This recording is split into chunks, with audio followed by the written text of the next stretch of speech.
Bismillahirrahmanirrahim. Assalamualaikum warahmatullahi wabarakatuh. Selamat siang, salam sejahtera bagi kita semua. Yang saya hormati dosen mata kuliah manajemen talenta, yaitu Ibu Jenita Andriani, dan yang saya banggakan teman-teman semuanya.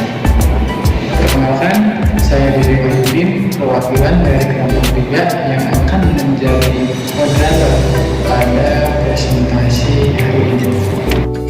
Dalam kelompok 3 selain saya, yaitu ada Bina Nurlia Fajar, ada Adela Fakira Maulidina, Sujana, Gilang Lesmana, dan yang terakhir ada Iman.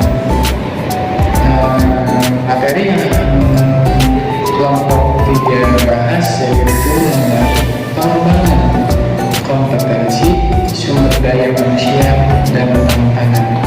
Untuk susunan acara yang pertama pembukaan, kedua penyampaian materi, dan yang terakhir penutup. Untuk mempersingkat waktu, kita mulai ke materi pertama. Untuk materi pertama, dipersilakan. Pengertian pengembangan sumber daya manusia. Konsep pengembangan sumber daya manusia atau PSDM dalam organisasi pada dasarnya suatu bentuk usaha untuk meningkatkan daya tahan saing organisasi terhadap ancaman lingkungan eksternal dan suatu usaha untuk meningkatkan daya inovatif untuk menciptakan peluang. Dengan demikian, PSDM dalam organisasi merupakan bentuk usaha pengembangan yang bersifat integral, baik yang menyangkut SDM sebagai individu dan sebagai sistem maupun organisasi sebagai wadah SDM untuk memenuhi kebutuhannya.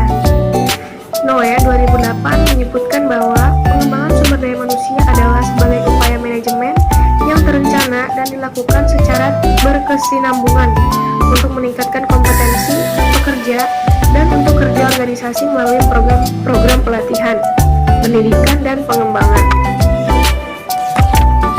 Usaha pengembangan sumber daya manusia bisa kita lihat sebagai berikut. A. Pelatihan bertujuan untuk mengembangkan individu dalam bentuk peningkatan keterampilan, pengetahuan, dan sikap. B. Pendidikan bertujuan meningkatkan kemampuan kerjanya. Dalam arti luas, sifat pengembangan ini umumnya bersifat formal dan sering berkait dengan karir. C. Program pembinaan bertujuan mengatur dan membina manusia sebagai subsistem organisasi melalui program-program perencana dan penilaian seperti manpower planning, performance appraisal, job analytic, job classification, dan sebagainya. D. Rekrutmen bertujuan mendapat SDM sesuai klasifikasi kebutuhan organisasi dan sebagai salah satu alat organisasi dalam pembaruan dan pengembangan. E. Perubahan sistem bertujuan untuk menyesuaikan sistem dan prosedur. Pengembangan SDM berbasis kompetensi. Perkembangan SDM berbasis kompetensi adalah suatu kecakapan yang memadai untuk melakukan pekerjaan atau suatu karakteristik yang mendasari individu berkaitan dengan efektivitas dalam melaksanakan pekerjaannya. Kompetensi dapat didefinisikan sebagai karakteristik dasar seseorang yang memiliki hubungan kausal dengan kriteria referensi aktivitas dan atau keunggulan dalam pekerjaan atau situasi tertentu.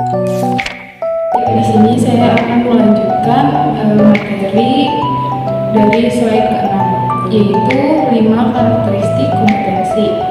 Yang pertama ada pengetahuan. Pengetahuan itu merujuk pada informasi dan hasil pembelajaran, serta pengetahuan seorang ahli bidang tentang anatomi manusia. Dan yang kedua ada keterampilan keahlian yang merujuk pada kemampuan seseorang untuk melakukan suatu kegiatan seperti keahlian ahli bedah untuk melaksanakan operasi.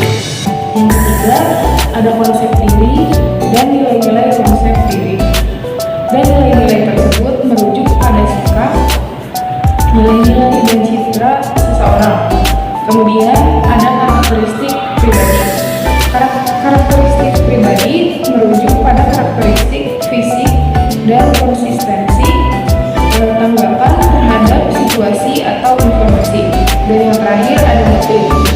Motif merupakan emosi, hasrat, kebutuhan psikologi, atau dorongan-dorongan lain yang memicu tindakan. Oke, baik, di sini ada kesimpulan. Tujuan utama pengembangan SDM adalah untuk meningkatkan efisiensi di mana data pegawai dan aktivitas sumber daya manusia digabungkan menjadi satu dan mempunyai kegunaan mendasar, yaitu otomatis dan sistem pengajian dan aktivitas tunjangan. Kegiatan pengembangan SDM antara lain mengelola dan menjalankan sistem administrasi mulai dari perekrutan dan penerimaan, pendidikan dan pelatihan, manajemen dari data sampai dengan pemberhentian dan administrasi tunjangan. Oke, setelah menyimpulkan kesimpulan tadi, kami memiliki beberapa saran. Pertama adalah pengolahan SDM yang merupakan faktor terpenting dalam sebuah prestasi kerja sebaiknya dapat diperbaiki, khususnya tentang aturan dan prosedur penilaian kerja itu sendiri dibuat dan dikomunikasikan berdasarkan standar yang berlaku. Kemudian perencanaan audit pada proses formal dalam pemenuhan kebutuhan dan pekerjaan sebaiknya dilakukan melalui pemberitahuan secara tertulis dan terperinci, agar proses yang dijalankan dapat berjalan secara optimal. Dan yang terakhir, perencanaan SDM sebaiknya dipersiapkan oleh kebijakan lebih matang sehingga akan meminimalisir kemungkinan kesalahan yang dilakukan pada tahapan selanjutnya. Itu tadi penyampaian materi dari kelompok 3. Mungkin hanya itu yang bisa kelompok 3 sampaikan. Kurang lebihnya mohon maaf. Saya akhiri.